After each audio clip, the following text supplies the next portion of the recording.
Hi, How are you? how I'm good. How are you? Doing good, doing good. Um, is it all right if I just jump right in? Yes, it is. I'm just gonna click a few windows closed first, and then I'm good to go. Oh, my computer's doing something weird.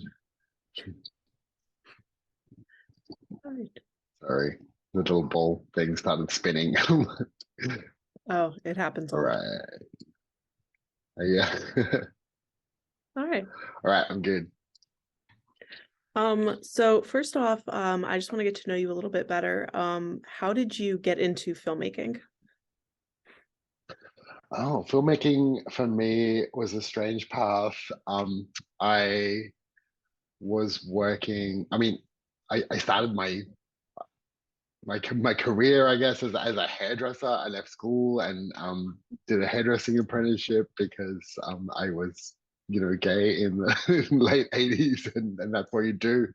And then I went from that into working in theater, actually working in production design and working in costume and that kind of department. And I was kind of going down that path, and then I decided to study, and I applied for a production design course. But at the same, but then I started becoming interested in the possibility of telling stories rather than just working on them. And I also applied for a film school course, and I got into both, and I had this kind of decision to make. And then I went to film school, but I was kind of always driven by um, queer politics, I guess. When at the time it was still illegal to be gay in Queensland where I was, and I was really keen to tell queer stories, and I was mostly motivated by that. I still am to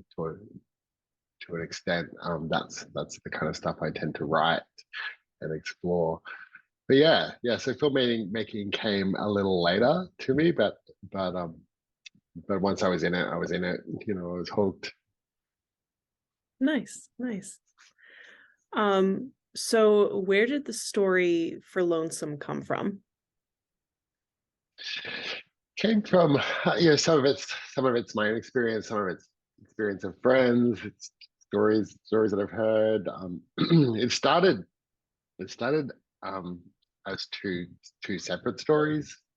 Initially, I had one script I was working on that had Casey as a central character, and one that had Tib as a central character.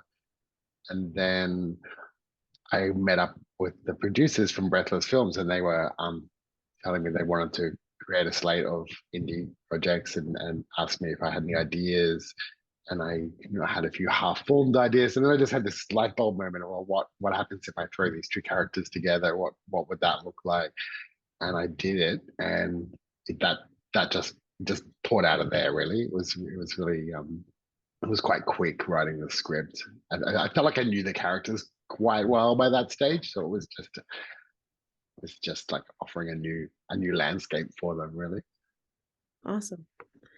Um, I thought that this film was very moving in the fact that it was more character driven versus like plot driven.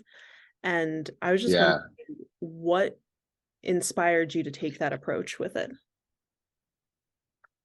I like working with characters that have a that wear a mask. That have some kind of way that they put themselves out into the world, but then you can see the cracks in those masks, and there's something else going on under the surface. That's really interesting to me in terms of writing, and also in terms of working with actors to find that stuff. And yeah, it was the film was always more about the characters and those little moments between them rather than the plot. The plot is is kind of there. I mean, it's a common story. It's like a story that a lot of queer people experience. We haven't really seen that so much here in Australia. That story of someone coming from a rural environment, being gay and coming to the city. It's a story we've seen in other films around the world, but not so much in Australia, which is funny because Australia is such a giant country with big spaces between the rural landscape and the city divide. So that was something I want to explore. I mean, I've always wanted to explore that idea just because my background is coming from a very small town in Western Queensland, and that landscape, and I still have relatives and who are also queer who still live in those places, and that's a struggle. It's still a struggle. Mm. Um, One thing that I really liked about the film was that it's very sex positive, and I was wondering how important it was for you to portray sex in this way. Super important. I mean, that was a big part of what the film is exploring. Really, it was about sex and the way gay men use it in Sydney at this time moment, like whether it be about looking for intimacy, or whether it's about relieving boredom, or getting rid of some sort of hostile tension, or transactional, or out of anger. They were the kind of they were the things I was kind of interested in. But I wanted to put it on the screen. I didn't want to, in a lot of cinema that deals with gay men, especially, we don't see it. We don't see those moments of intimacy on screen. We pan away to a tree, or we cut to something else.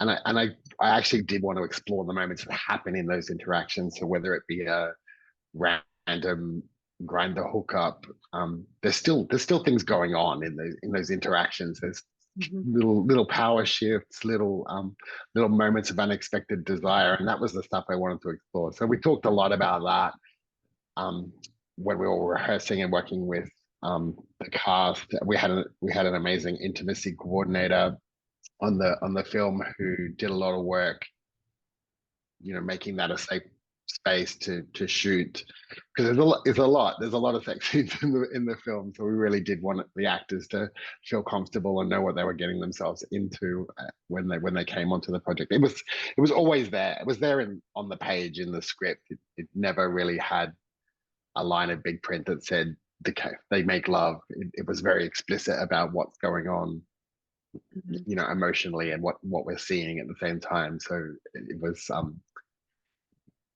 was important, super important. Awesome. Um, so in talking about your cast a little bit, what made Josh and Daniel the perfect Casey and Tib, and what was it like working with them? They were amazing to work with. I mean, I wanted to find as much as possible a queer cast and crew, especially, just because the world was so specific, and I wanted people who got it and understood what the film was talking about, and they really did. Like when I met them and chatted about the characters. I mean, Josh had a very similar backstory to Casey. Josh was from a very small town in rural Victoria, and really related to the character, and really had it brought a lot of his own insight into the character. And Daniel as well. When I met them, they they just, I mean, they're nothing like Tib as a person. They're a non-binary performer, and very very much more open than Tib is. But they understood Tib. They understood the mask Tib was wearing, and the way Tib was, I guess, playing at being a certain kind of man in the world to get by. And yeah, it was that. It was really that. It was through conversations of them really understanding the characters and bringing something interesting. They all had really quite interesting takes on the characters, and what made them tick, which I kind of love that. I love it when I'm casting and someone surprises you with an idea. Like that's always exciting to me. It's more about that than it is I have a vision of a perfect person and I have to find that person. Like it's never really that for me. It's more, oh, who came with something unexpected, or who brought something else to the table, which is nice. And they worked. I mean, it was scary because they were in two different cities. Josh was in Melbourne and Daniel was in Sydney, and we were kind of in lockdown at that point. So we couldn't even get together until about 2 weeks before the shoot. So I was nervous that they were going to connect and have good energy on screen. But the moment they met each other, they just loved each other, and they were fantastic and very supportive of each other, very protective of each other. So it was very nice working with them. A lot of fun. That's awesome. That's awesome. Um, when coming up with the title for this film, how did you settle on Lonesome? Oh, I don't even remember. It kind of always was like as soon as I started working on it, that was the title. I guess it just evoked um, that kind of Western kind of lonesome cowboy kind of thing, and the character and the film is very much exploring a lot of characters in a city that are alone in some way, and they're kind of looking for connection, whether they know it or not. So it fit. It just fit. Agreed. I just always like to hear the story behind the titles of things. So I can't remember. There was no profound moment. I think I just when I started writing, I was just like, that's what I called it, and it just stuck. You know, sometimes it's a real struggle to find a title, but this one it was just like it was always that. that's awesome. When people watch this movie, what do you hope that they take away from it? I think ultimately, I like well, the responses I've had from the film is what people tend to connect to is just that idea of queer people finding their people in the world, like doing feeling alone and then finding their spot in the world, and I think that's ultimately what I was thinking about when I was making the film, and I hope that that resonates with people. I like it. Um, so now that this film is being released, what's next? What's next for you? Next, on a very different film, I'm working on an adaptation of a novel by an Australian novelist called Peter Paulides, and it's a neo noir, very gay neo noir film set out in the fringes of Sydney suburbs. It's very dark and sexy. A lot of fun. Really getting right into that at the moment. Awesome. Um, if we want to stay up to date with you and your work, where can we find you? Ooh, I, I guess my website or subscribe to my YouTube channel. I think I usually post upcoming trailers and things up on there. Cool. Alrighty. Before I let you go, is there anything else you would like to add about Lonesome? Check it out. Go see it. It's a lot of fun. It's a wild ride, but I enjoy it. Great. Um, great. So yeah, that's all the questions I have for you. I love the movie and I can't wait to Great. see what you do next. Awesome. Thanks, Beth. Nice to chat. Yeah. You have a great rest of your Have a day. great oh, it's evening over there, isn't it? Yeah. Have a good evening. Yeah. All right. Bye. Bye.